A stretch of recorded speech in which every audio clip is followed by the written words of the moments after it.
You go to a Coldplay concert with someone probably you shouldn't be seen with. The kiss cam finds you and the crowd cheers. But you panic. That's exactly what happened at the Gillette Stadium during a recent Coldplay concert. The CEO of a US based company was caught having an affair with the chief of people. These people are responsible for building the company culture. Now, what happened was very awkward and loaded. The internet erupted into memes and chaos and came up with a hashtag of Coldplay Gate. It is very weird because a lot of people had the front row seat to something what looked like an extramarital affair. Now, let's take a step back and understand the psychology of cheating. It's not about having that gossip, or it isn't just about making a mistake. It all starts with a small coffee run. Whether it's someone from your team or someone from the top management, workplace cheating isn't rare. It's just predictable. Now, here's what research says. The American Association for Marriage and Family Therapy says 15 to 20% of people admit to cheating. Now, 60% of these incidents have happened with someone that they work. Why? First of all, the proximity breeds familiarity. You're spending 8 to 10 hours of your day with that one person together. You celebrate wins, you negotiate deadlines, you share compliments. The emotional intimacy starts blurring these lines. The second is work stress creates bonding. Stress releases cortisol, and connection you have with those people helps you calm it down or reduce its levels. So you start leaning on each other for the emotional support. Now, that could bond over having a bad boss in a difficult situation or in a problem which is really unsolvable to you right now. Now, this person you are working with suddenly understands your entire mind space because you're working together. The third is emotional validation. Being admired at work is intoxicating, especially if your home is full of complaints, kids' homework, a lot of responsibility, and emotional distancing from your partner. Whereas your office would look like something that's, oh, you handled that situation so well. That gives you a different sort of a hit that you don't offer here in your own home, which is supposed to be your safe space. The third thing that you get is ego validation. At work, it can feel intoxicating where your home life is full of your complaints, kids' homework, and emotional distance from your partner. Someone saying, oh, you handled that situation so well, hits differently when you haven't heard a compliment in months. So here's a dual life. Here's a dual life of your home and the office. At home, you are a partner, a parent, a problem solver. Whereas at work, you might be seen as someone who's talented, witty, and it makes you feel wanted. Now, this creates a split personality for you where sometimes people will start chasing something that feels lighter and easier to them.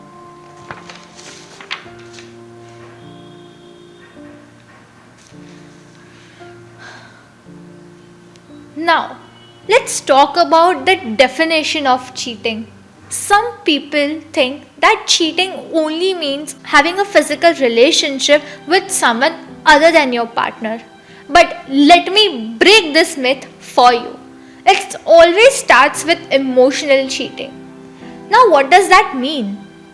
You start texting someone daily, you hide things from your partner, You start feeling guilty about being addicted to that attention that person is giving to you. That is emotional cheating, and this is often the gateway to that. Most of the people don't cheat because they are unhappy in marriages. They cheat because they are unhappy with the current version of themselves and the way they are feeling about themselves.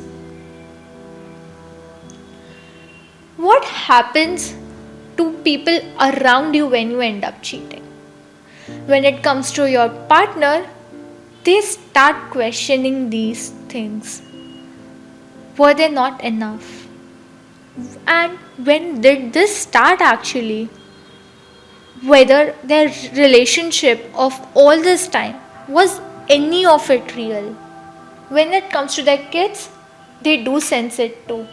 They feel that their home that used to be a safe space has become a place that is broken. They feel the environment tensed and they do realize no matter their age, there's something is wrong. Now, when it comes to your workplace for the company, it's a nightmare. The person who's responsible for the entire company and the person who was responsible for their entire culture end up breaking that. If you have been who's if you're someone who's been cheated on, this one's for you. Let's take a pause where you have been cheated on and that moment, that ground, it's gone. Here's what psychology suggests. First of all, separate the story from the shame. What they did were their actions and you were nowhere to blame for it. So, what they did is their voice. What you feel is completely valid, but it's not your fault. The second thing, feel everything, avoid nothing. Anger, sadness, confusion, they are not stages. They generally overlap. So let them move through you together. The third, don't rush to forgive or take revenge. Take your time, take professional help, take therapy, because this runs in the long time. Don't perform healing, don't start healing yourself just to look strong. Rebuild your worth.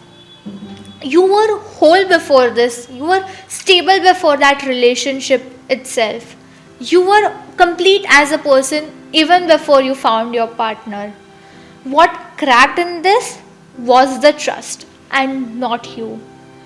Take the example of this lizard who was coaching, training, and mentoring girls how to find a right partner, how to identify whether the relationship you are in is toxic or not. And in the sad turn of events, her own partner ended up cheating while she was pregnant. This woman did not take revenge. All she did was stand up again, rebuild her worth. As an individual, she started practicing all those advices of being a strong woman and focusing on your inner growth and self even after being cheated on. So she started practicing what she was preaching to all those young girls out there. So most of these affairs don't just start randomly. It starts with a small glance, a small compliment, shared pain, and unspoken tension. But healing starts when you stop blaming yourself because of someone else's actions. If you're someone who's going through this tangled thoughts and this chaotic situation of being cheated on, I, Hazel Vakharia, has hold a special 30-minute space for you where we try to build your lost self-worth and confidence from that relationship.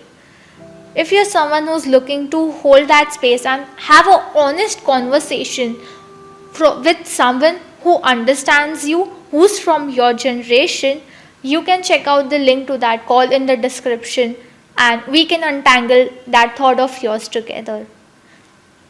And I'll see you there. Stay tuned for the next videos if you're trying to untangle your relationships.